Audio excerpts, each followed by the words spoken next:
What is going on, everybody? Thank you all so much for tuning into this live stream breaking news episode of For the People podcast. And of course, as always, I am your humble host, Niko House. Like I said yesterday, this news is so insane that we can't even do a countdown a day.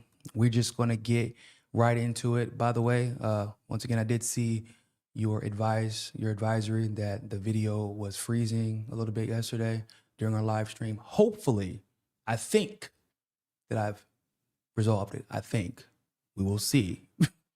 But like I said, StreamYard has been beefing with me.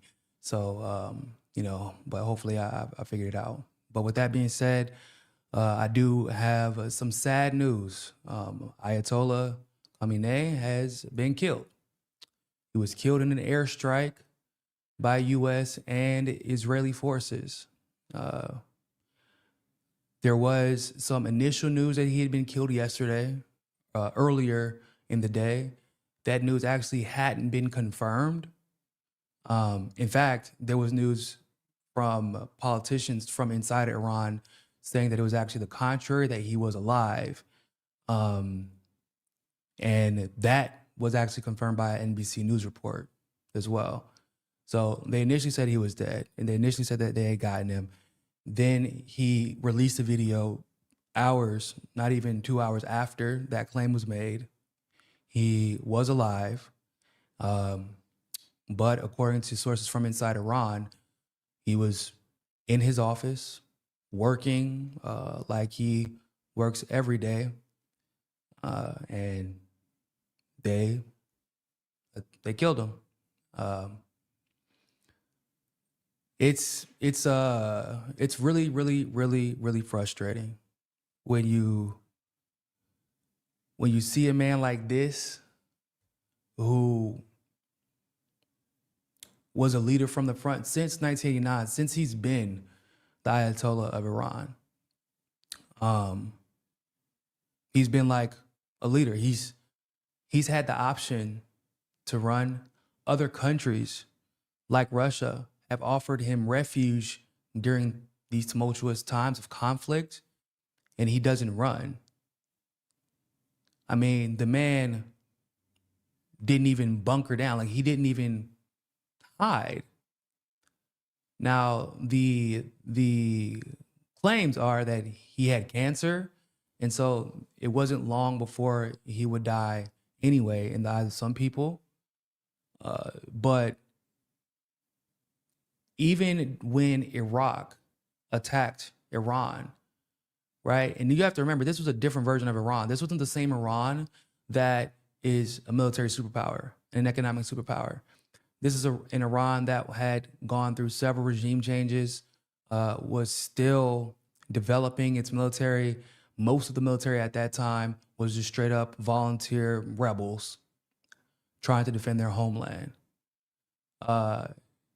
And yet and still, when the U.S. got involved because Iraq was getting their asses whooped, when the U.S. started giving them support, Khamenei was actually going to the areas with the most conflict to boost morale, knowing that he could be a target. And I want to say that because right now, we know damn well Trump is not in the White House, right? We know that. He's probably in a bunker somewhere. He will be for at least the next week or so. We know that the man who actually started this war, because we know even though the United States conducted the initial strikes, the operation is Israel's operation. Bibi Netanyahu started this war during the negotiations. He made it clear. It don't matter what the outcome is. He's going to attack Iran. This is his war. And yet and still, while his people are being bombed into oblivion, Iran launched another hypersonic missile that Israel didn't know was coming until it hit. Where's Bibi Netanyahu at? Before this operation even started, he fled the country. He can't even bunker with his people. He's not leading from the front. He's not leading at all. He tried to flee to Greece. They told him no. And what makes it even more ironic, like a script that you couldn't make up without seeming too cliche, do you know where he ended up deciding to hide? And who eventually accepted him? Germany. Germany, bro.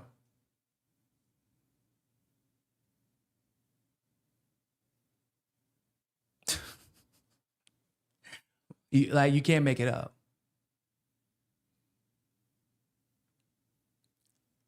This is Ayatollah Khamenei was a man who literally, despite being effectively at war with the United States, prior to today and yesterday, if he had to retaliate against the United States, which was often, unfortunately, he would even warn soldiers on military installations to clear out before he would conduct retaliatory strikes on their military assets so that no one would have to die. This is a man who steadfastly refused to make a nuclear weapon,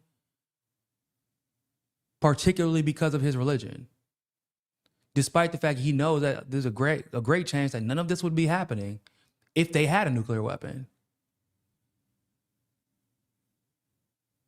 This is a man who used Iran's resources at a time of economic uncertainty to fight terrorism all across the region and help out their regional allies. A man who, as the only legitimate ally to Palestine and Lebanon, has gone to the side of the Zionists. Like, he helped to damn near single-handedly fund the Palestinian resistance.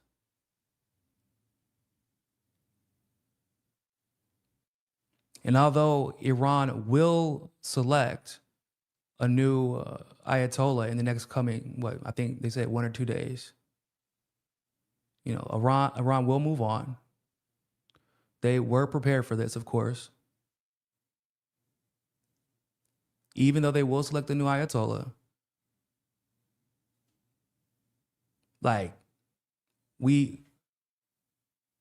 y'all cannot let this man be treated the same way that they treated Muammar Gaddafi when he passed. Because there were a lot of people who allowed his name to be slandered, his legacy to be slandered. Not necessarily engaging in the attacks themselves, but were quiet as his name was slandered. Even people who knew better, because they were afraid of how they would be perceived by their friends, their family, etc. When all it took was for them to be educated about what was really happening, about Gaddafi's true accomplishments and his actual contributions to Libya's success and the true motives behind their attacks on Libya and ultimately the assassination of Gaddafi. We can't let that legacy be soiled. We can't let Trump and anybody who supports him walk around talking about, oh, it's the most evil man in the world. It's the same playbook they use with Gaddafi. The same exact playbook. This man was in his office fasting, presumably because in his mind, if his people are in danger, he didn't feel like it was appropriate for him to have some special form of protection, although that would be reasonable given he's a supreme leader. But no. He was just there waiting.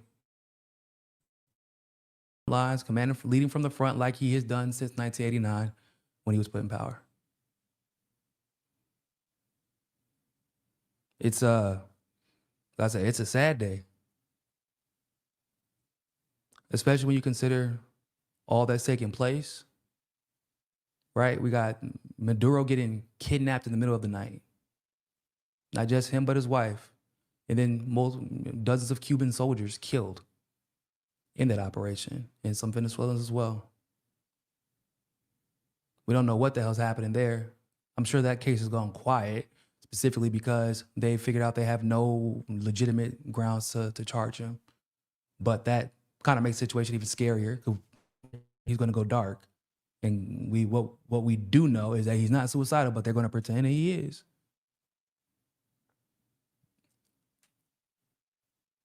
Trump and his administration have made it clear before they even got Maduro, they said they were going to go after him. They made it clear that they're going to go after Petro in Colombia.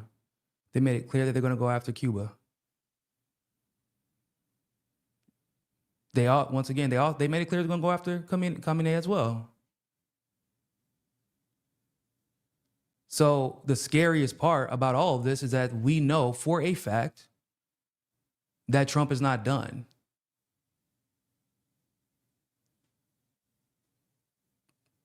We know that he's not done.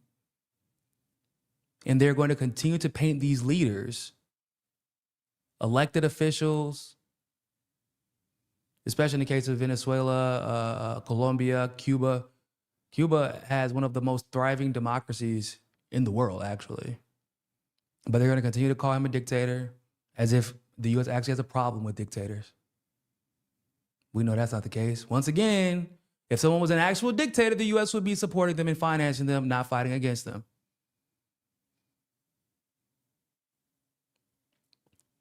And they're going to try to use that label to justify the atrocities that they are going to commit. This is no longer theory. This is no longer what's the potential consequences, potential what potential moves Trump could make, what potential attacks. No, this isn't theoretical anymore. This isn't conjecture. He's told us who he's attacking, and even though we know that the ultimate consequences will be horrible for everybody, they've shown us they don't care anymore. Like I said, there is a stench of desperation that we can all smell, but the consequences are still real. We know that they're desperate. We know that they're scared of something. Maybe their own failure, their own eventual failure, their own eventual eventual fall of dominance. But yeah, they don't care about it. They are desperate, and desperate people, desperate leaders with their finger on the button, they are dangerous as hell. And that's what we're learning. That's what we're learning right now. So I want to show you guys the military or the defense leaders' response really quick to the death of Khamenei.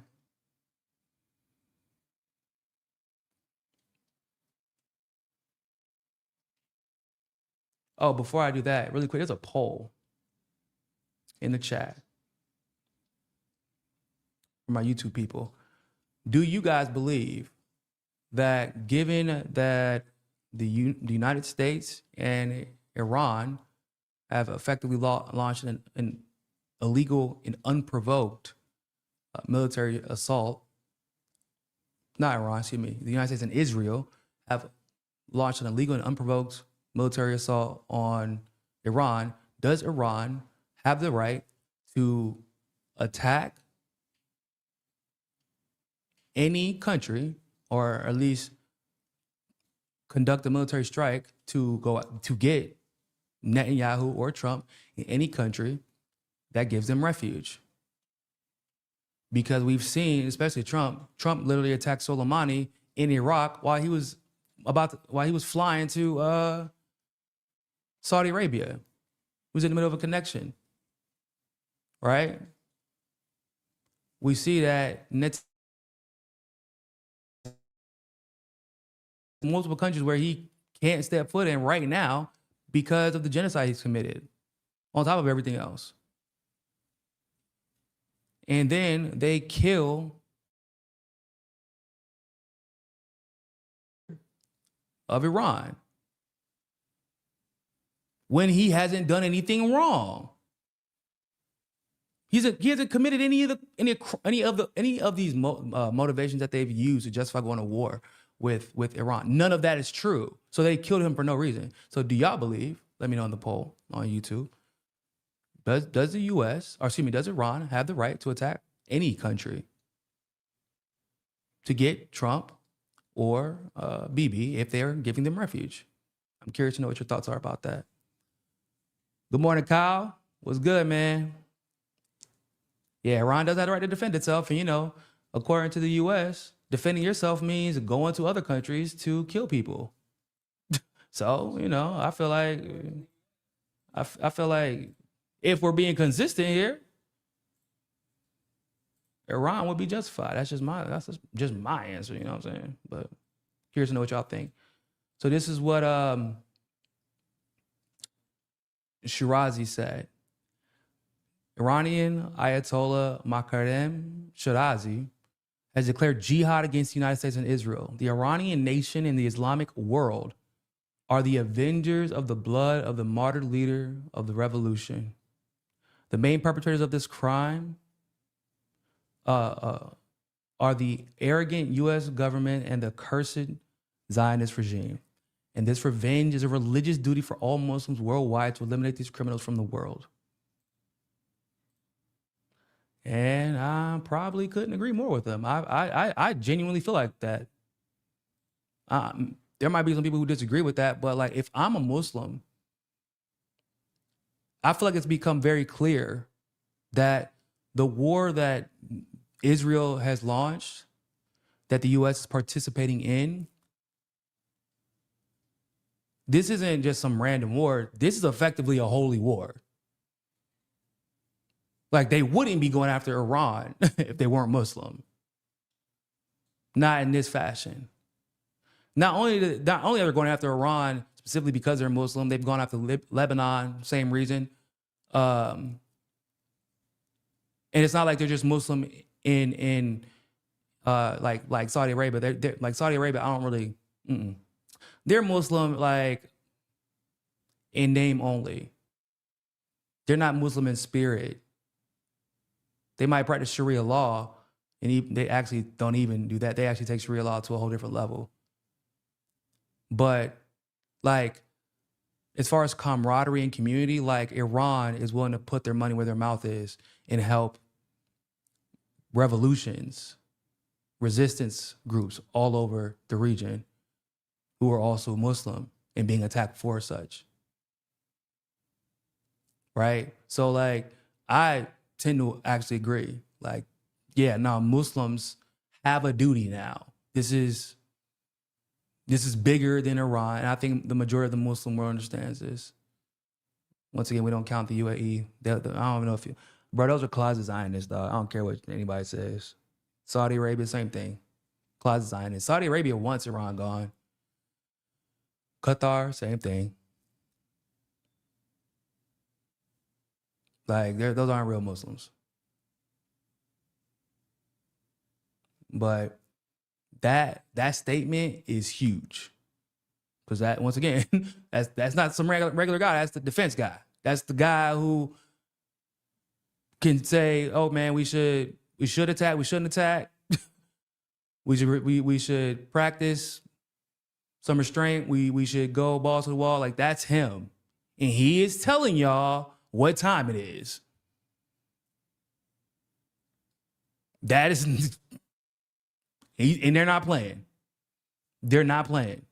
That is not, we've never, before, in the past, ladies and gentlemen, what we've seen is when Iran gets attacked by Israel or the United States, there's a response from Iran. At most, there's a back and forth for a couple of days. And then once the United States and Israel stops, Iran stops. Even though Iran has the capability to make sure it doesn't happen again. What it looks like in this particular case is that is not happening this time. Like Iran is going to go out of its way to make sure that the U.S. and their assets in the region are crippled permanently, or at least for the next several years, and that Israel cannot attack them again without having to think about it. Because, yeah, we're going to get some of the photos and the videos since the Ayatollah has been killed, but it's very clear that that shit was not some empty threat.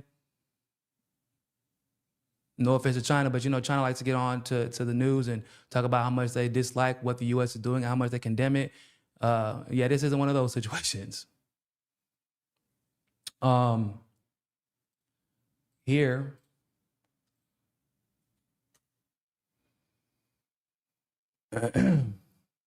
you see a flag being flown. Hold on, let me zoom in for you guys. So this is from Global Eye News. Breaking, Iran raises the red flag of revenge over the dome of the Jamkarin Mosque, which has significant religious, spiritual value to the Iranian people. Yeah, that's that. Over a mosque, bro. Raising a flag of revenge over a mosque?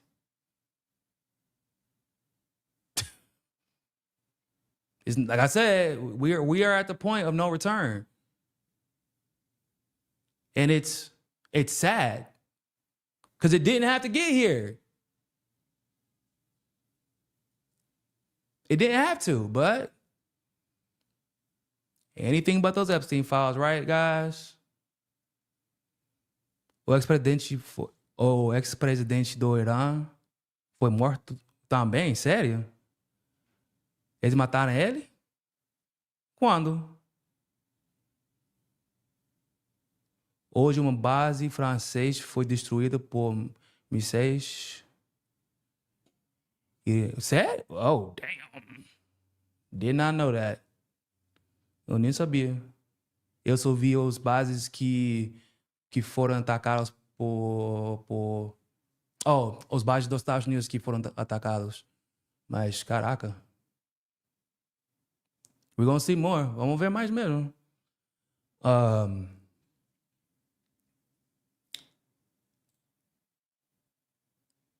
Let's check out this journalist who this is in the immediate moments after Ayatollah Khamenei was killed.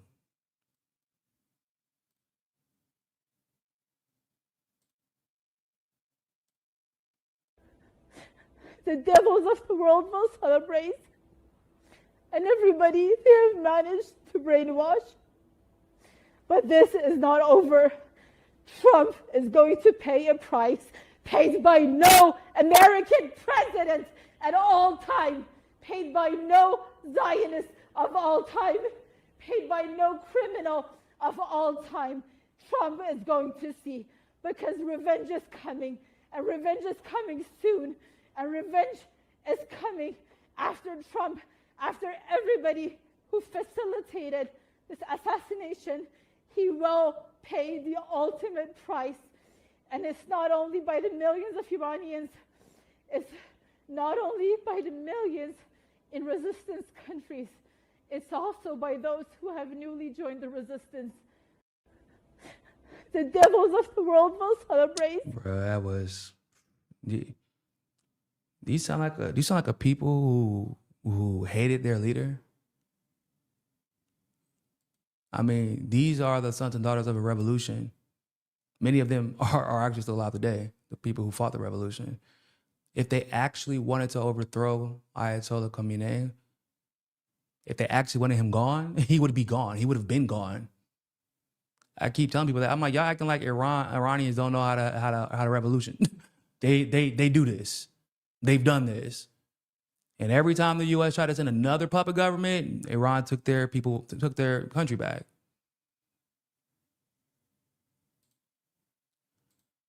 And she's not, by the way, she's not lying. That the revenge, it not only is coming as I speak, it's here. As I speak. We're gonna get into it.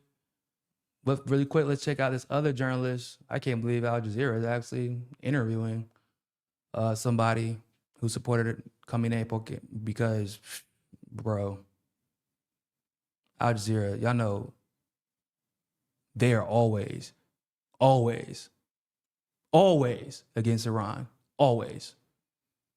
Just the same way they did horrible reporting on Syria, they did horrible reporting on Iran. Why? Because Al Jazeera it is true what they say. Al Jazeera is based out of Qatar. Who funds Qatar? The U.S. So even though they might get, Palestine right, they'll do some empty reporting on Palestine because they, it's easy to get that right. But the moment that the U.S. says, "Hey, time to start saber rattling," if I'm not mistaken, they did the same thing with Iraq. If I'm not mistaken, so I was surprised that they let this interview air and they kept it up. But where do you see this going? Is there an off-ramp for Iran? I think what will happen is that even if the United States is able to kill illegally Iranian leaders, the next generation of Iranians, the Iranians that did not see American atrocities in Iran before 1979, some Iranians that did not understand why their parents and grandparents were anti-American, those Iranians will take over. Now they understand why American government is an imperialist, vicious government and a government that attacks other countries and kills little children. They understand they're fighting the Epstein class that either rape little girls or bomb little girls. This is the government that we are witnessing. They're going to fight back against that government, and they're going to ensure that the Islamic Republic of Iran will live many years after America destroys itself.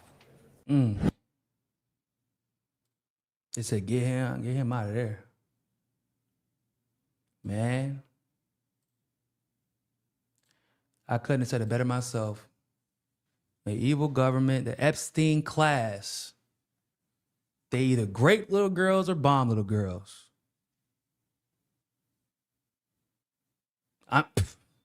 Is he lying? Is he wrong? This is Israel, so they're not just bombing other people. They're not bombing little girls from other countries. They'll bomb their own if they have to. They don't care. And everything he said is 100% true.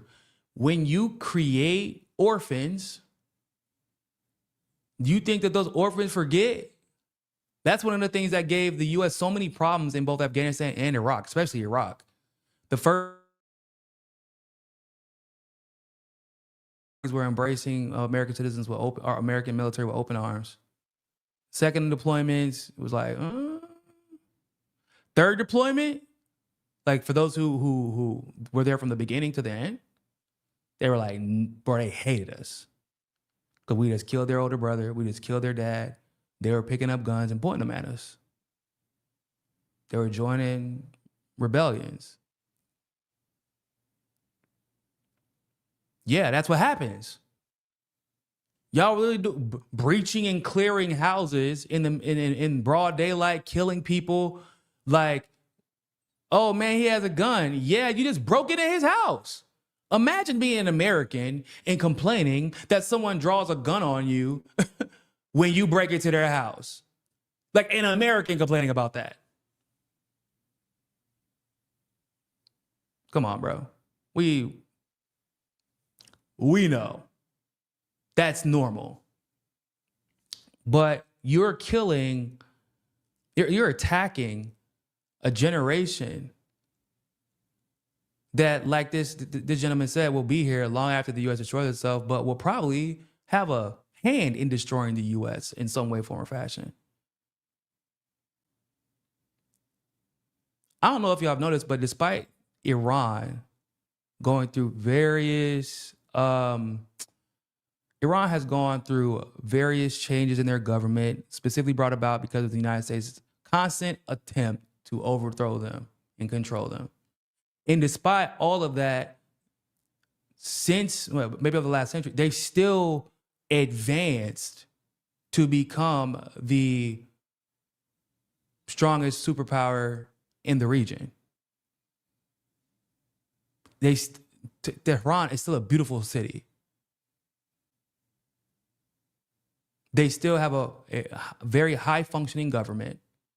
They produce some of the most intelligent people in the world.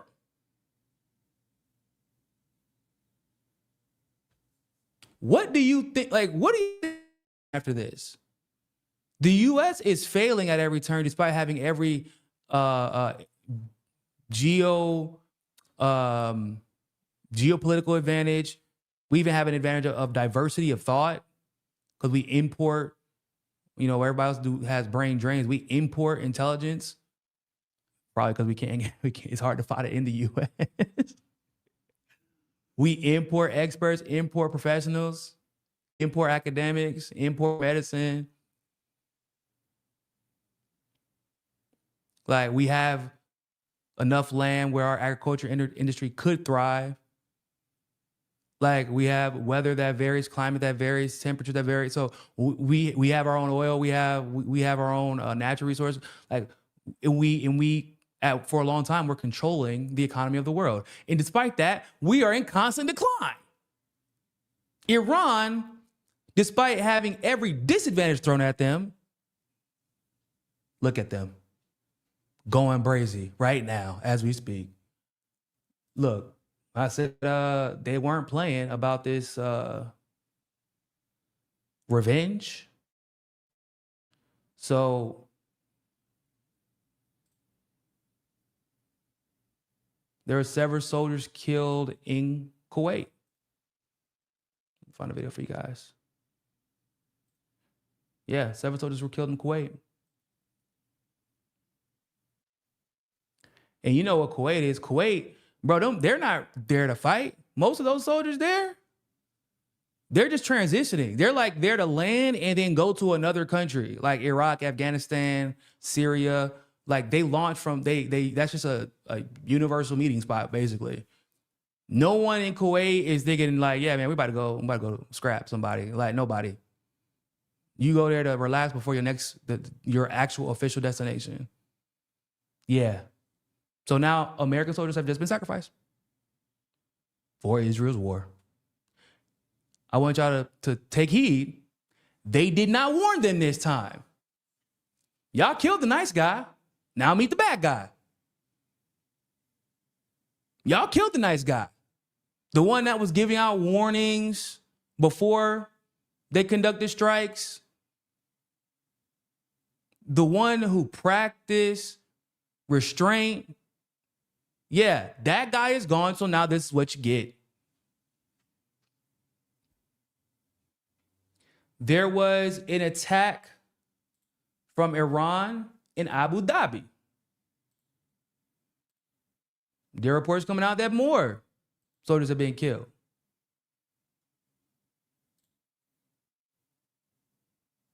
Like, they're not playing. Y'all had y'all chance.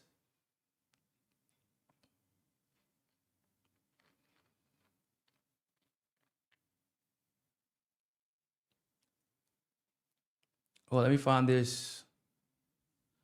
Oh man, have y'all seen the scenes from Tel Aviv?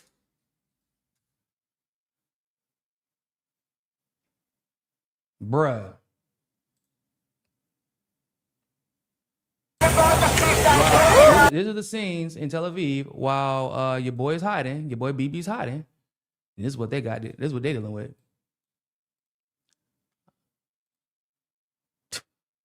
Iran's not playing with these boys anymore. They're not playing with them anymore. Bro, look at that shit.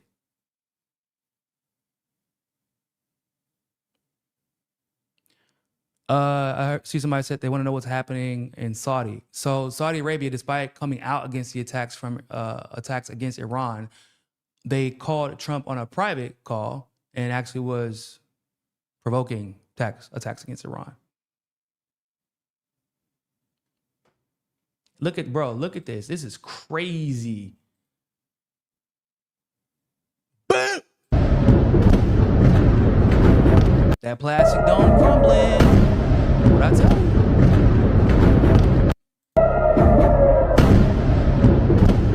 Yo. Look at that. That is nuts.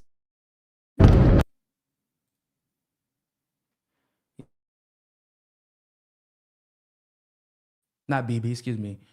The Israeli people are regretting supporting it. Think it's working. Look at it.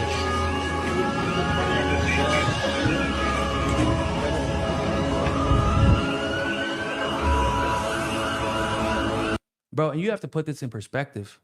What's nuts about this, once again. So I said yesterday, after one of Iran's generals came out and said, hold on, let me see if I can find exactly what he said. So I misquote him. Oh, it's the IRGC General Ibrahim Jabari. So he came out and was like, Trump should know that today we fired the missiles from the back of our stockpile. Soon we will unveil weapons that you haven't seen before. And okay, now, how many times have I come on here and said, we can't beat them? And it's specifically because whatever intelligence we think we have about Iran, we can't count on it. It's not legitimate. Because, so there's two things that happen with Iran that you can count on. They never lie and say they have weapons that they don't have, right? And they never lie and say they don't have weapons that they do have. They kind of put all their cards on the table, right? Which is one of the reasons why we could confidently say they don't have nuclear weapons.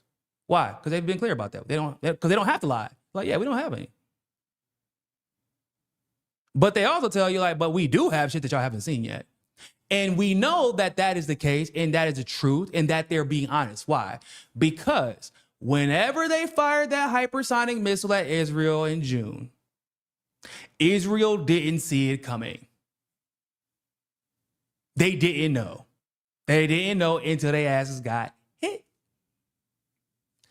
And that was a weapon that no one in the military, no one in the U.S., nor Israel had thought Iran had, because Iran had put that missile together after piece by piece. Pieces were being shipped from China. They openly admitted it later. Piece by piece. Mm-hmm. And like Dr. Morandi came out and said, he was like, yeah, bro, Iran has been preparing. They have underground facilities that the U.S. doesn't even know about, that Israel doesn't even know about, and they have no way of destroying because they don't even know where the majority of them are. So not only are they going to be launching missiles and weapons that you haven't seen before, but they're launching from places that you've never even known existed. And it is the sheer, like, the size of the attack, the amount of places that they attack like Abu Dhabi, Kuwait, Qatar, Tel Aviv, Abu Dhabi, Dubai. I don't think they attacked Dubai. Oh no, they did, I think, but the missile intercepted. But like then back to Tel Aviv, attack a U.S. military. Like, bro, they are attacking multiple locations at once. Multiple.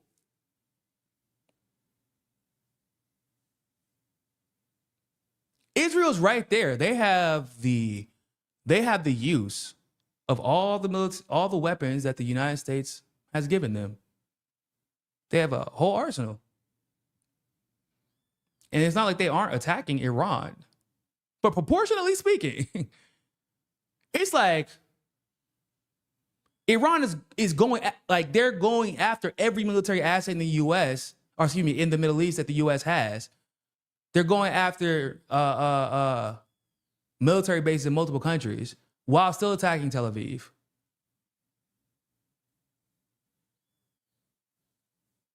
Bro.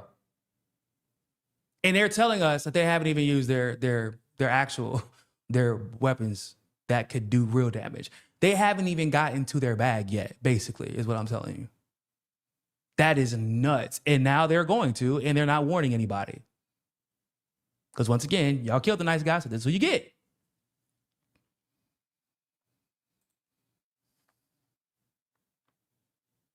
So here's, of course, Trump and Netanyahu were going to give their bullshit response after Khamenei was killed. So is what they had to say. Oh, 1 second. White House. Khamenei was one of the most evil people in history. He's dead. This is not only just for the people of Iran, but for all great Americans and those people from many countries throughout the world that have been killed or mutilated by Khamenei. What? People.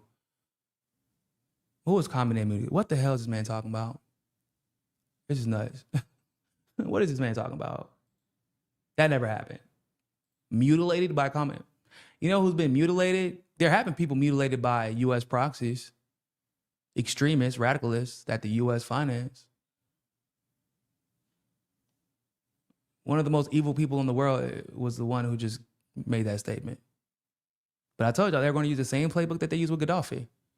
But we have social media this time, and we have the benefit of hindsight. Israeli Prime Minister Benjamin Netanyahu said of Khamenei that there were many signs that this tyrant is no longer alive, and said to Iranians, "This is your time to join forces to overthrow the regime and secure your future." Look at this. Cheers could be heard in Tehran streets after reports first emerged from Israel of the death of Khamenei, as plumes of black smoke hovered over the district he usually resides. Yeah, that part isn't true. Yeah, I know how. I'm gonna show you how we know.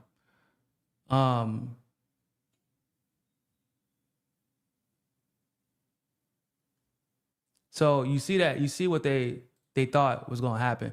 Oh, here it is, guys. Here's your chance to join forces and overthrow your government. I hope that's not what y'all were counting on. I genuinely hope that you did not put all your eggs in this basket of, we'll conduct these strikes and wage this war until Khamenei is dead, and then the people will overthrow the government. I really, truly hope that's not what y'all were waiting for. Because if that's y'all plan, that's y'all grandmaster plan.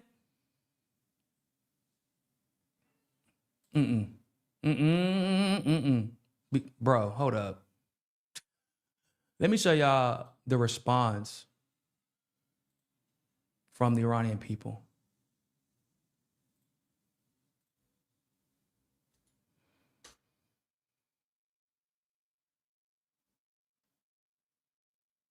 They talking about cheers from the Iranian people. No, that's not what happened. They're pissed. And they're in the streets in support of the government.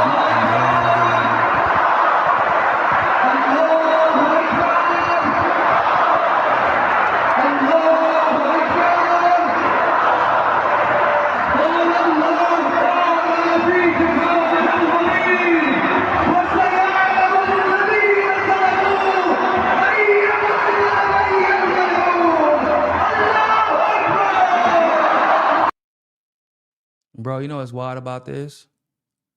Those people are fully exposed right now. Those people are fully exposed, and they know that they're fully exposed. They know that they're fully exposed. They know that any moment a missile could arrive and attack them and land on them, and there would be nothing protecting them. Do they care? No. That is how much they supported their leader and how much they are adamantly against these attacks. They don't want another country determining their government. If they want to overthrow it, they'll overthrow it. If they want to protest it, they'll protest it. If they want to vote, they'll vote. And they feel so strongly about that once their leader was killed, they literally got into the street by the thousands. In more than one place, by the way, and expose themselves, knowing that they could be attacked at any moment.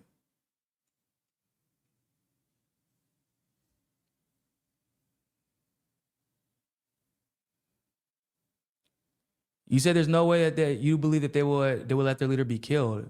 So as we said, as I said a little bit earlier on, actually, they don't really have a choice in that. But Khamenei has actually been known since he's been the Ayatollah. He's been known to actually go on the front lines to boost morale. He won't hide, basically.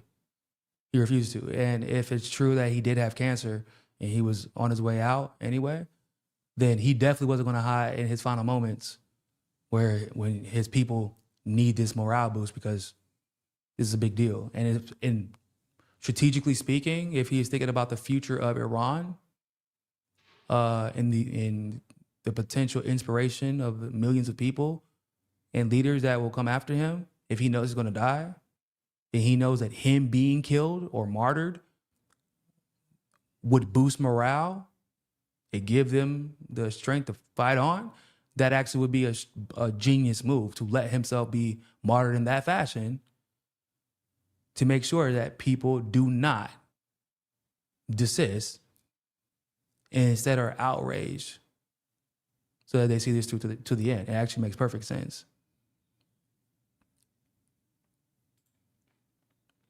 Thank you for the super chat, my man. V Olav FSD. Ooh, I'm not even going to try that. But I appreciate you. Thank you very much.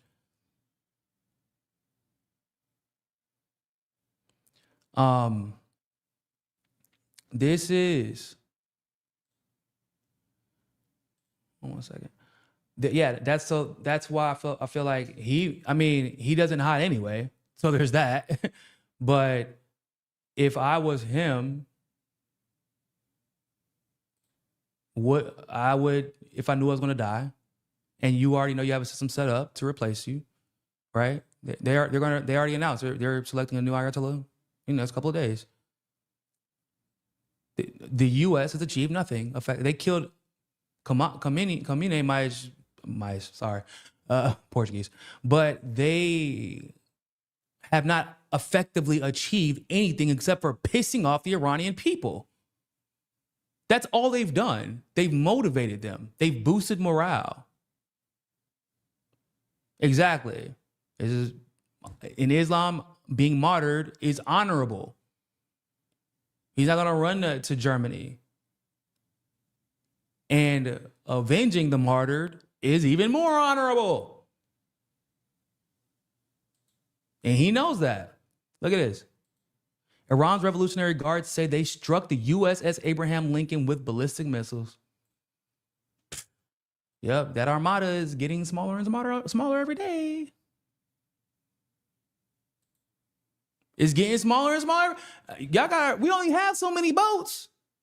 I don't know how the hell he thought sending some boats to Iran was gonna yield some type of victory, because they have their Air Force, they have their Navy, they have their ground forces, they have missiles, they have drones. Yeah, but we're gonna send some boats and leave them out there sitting ducks, basically. Good luck.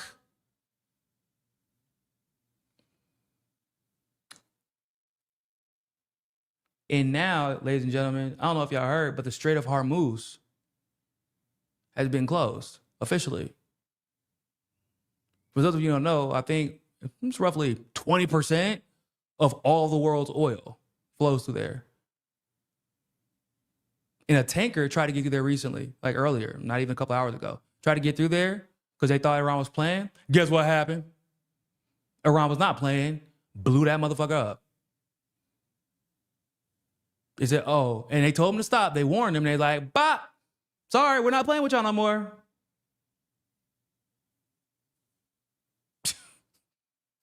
They're not playing. Once again, what did I say? There's nothing positive about this war that could benefit the people of the U.S., the Americans, whether it be soldiers who are about to die for cause they have no idea, right? They don't know what did I just get bombed for? Oh, because Bibi Netanyahu called Trump and told him to start a war with Iran. Okay. Can y'all put that in the letter to my family? Because I don't really understand it, but just make sure to tell them that. Maybe they'll get it, because I don't. Yeah. Then there's the economic impact. Because y'all do know this on Monday, fill up your tanks, ladies and gentlemen. Fill up if you got cars at home and you got the ability to fill up your gas tanks, fill up your gas tanks today. If you got to make any big trades, you know what I'm saying? Anything like that, if you got stocks or anything, boy, look what I'm telling you. Currency, if you do like a currency exchange and stuff like that, that's what I'm telling you. 20% of the world's oil comes through the Hormuz Strait. Barrel prices at this moment, if this block holds out, price per barrel could get up to between $150 and $200, which could bring up the overall inflation around the world at least 0.5%. And if you understand, that is nuts. That will be crippling. Because now the reason why is because if price per barrel of oil goes up that high, supply chains get more expensive. Everything then becomes more expensive. So you're paying more for gas, but then you're paying more for everyday goods. Everything gets more expensive, so everybody's prices got to go up. So even your bills get more expensive, but pay stays the same. That raise that might have been a little bit higher a couple years ago, maybe ain't gonna be that high this time, but your bill's gonna get higher for sure. So once again, what do we gain from fighting this war? What does the United States gain from fighting this war? And was it worth it? Was killing Khamenei worth it? Because look at what's happened since. Tel Aviv is getting fucking rocked right now. Multiple U.S. bases have been attacked. Soldiers have been killed. Their Navy is getting attacked. Like the news of the bombings are coming faster than you can even report on them. It's like, if you go to Telegram right now, I don't know how many of you follow news on Telegram. It's good to get breaking news there. Bro, it's just like, whoo, whoo, whoo, whoo. Iran attacks. Like, the U.S. isn't even able to respond quickly enough. Like, good. I don't know it's hard. You know, it's hard to launch strikes, guys, and simultaneously intercept missiles. That's actually a very difficult task. It's hard to do both. And it's expensive. And as I said, the U.S.'s arsenal is already diminished significantly. It was diminished before this war. And imagine how much has been diminished in the last couple of days.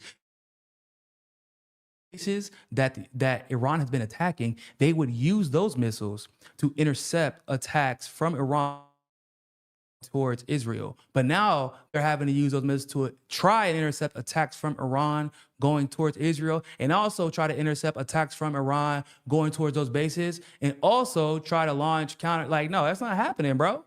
It's too much for y'all. Not ready for that. And hypersonics. Y'all not ready for all that and hypersonics.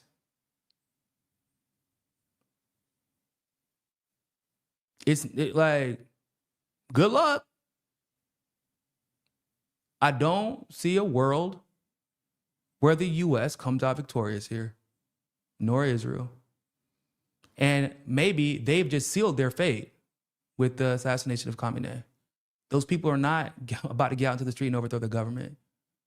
You just probably create a bunch of volunteer enlisters into the Iranian military. Like, hell, if anything, you probably just put Trump in danger himself. Oh man, let me see if I can find the poll results before we get up out of here.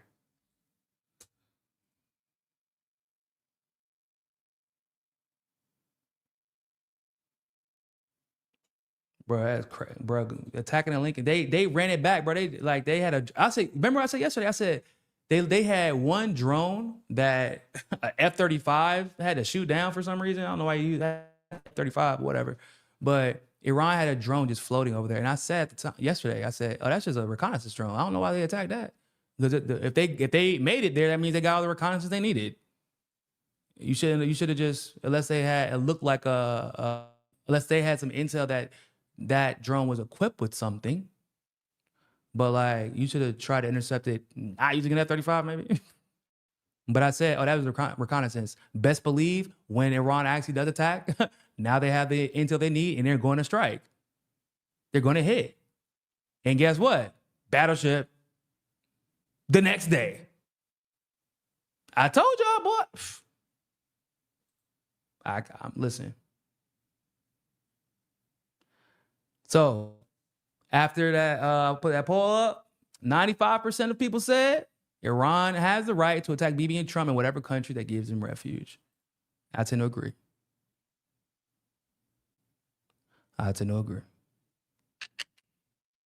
It's true. Once again, you launched a legal war.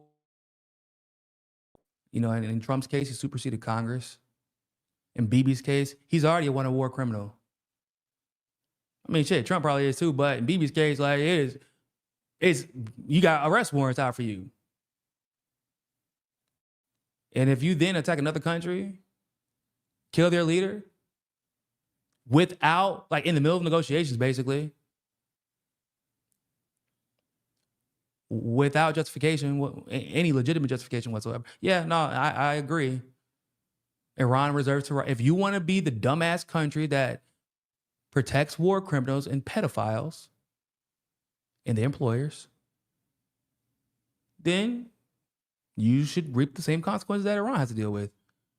Why is it that the poor, the downtrodden, those who are already suffering, why is it that they always have to reap the consequences that these psychopaths wrought? No, that's not a just world. And maybe once people start actually feeling the same consequences as these Iranians, maybe they'll start getting their government in order. Maybe they'll start handling business. Because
okay, I'm back. That was weird. Boy, Israel. Hey, look.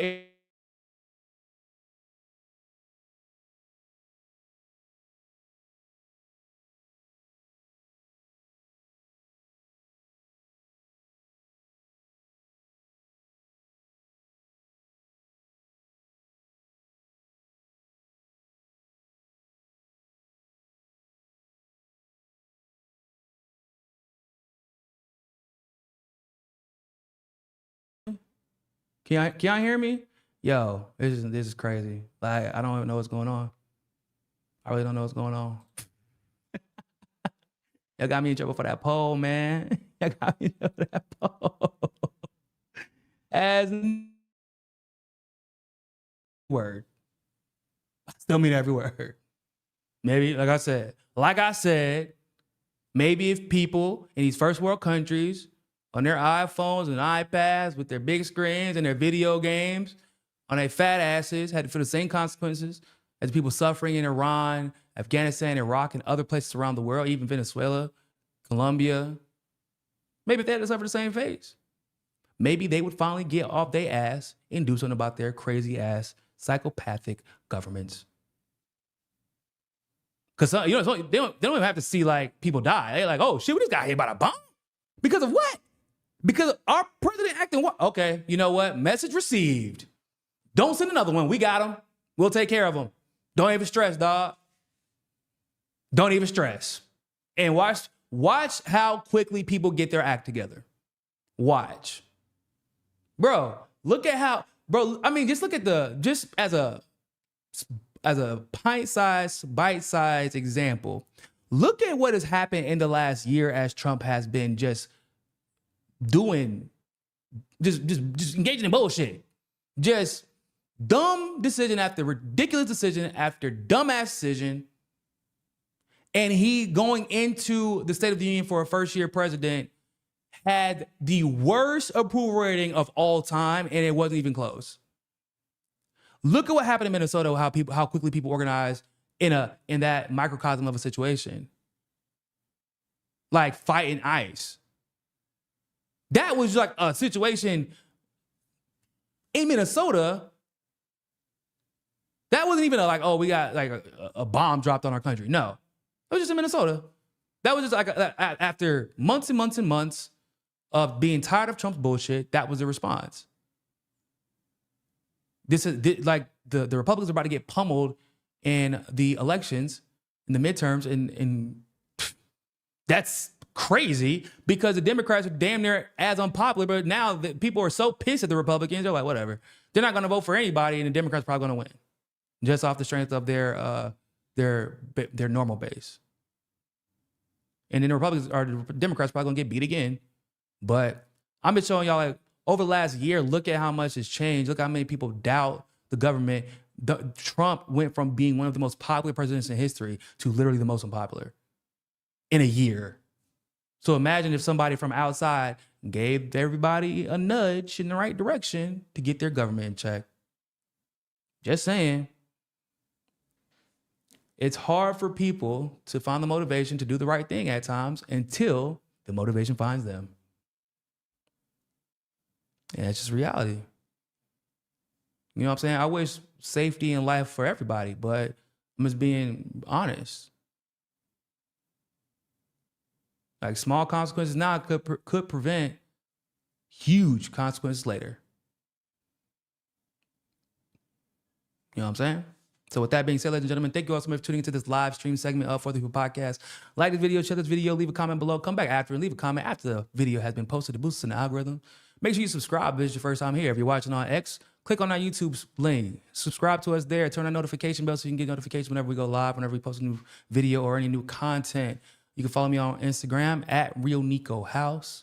Follow me on Upscrolled as well at Real Niko House. And follow us on a hotspot, of course, at hotspot on X and at hotspot on Upscrolled. You can also subscribe to my Telegram channel for all breaking news, content, and updates.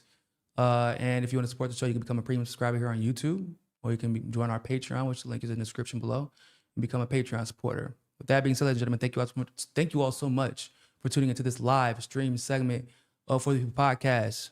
Appreciate you sticking around. Another CIA tried to take out our stream mid-stream. But we made it. We made it to the end. Always remember, more than anything else, find your balance. Peace.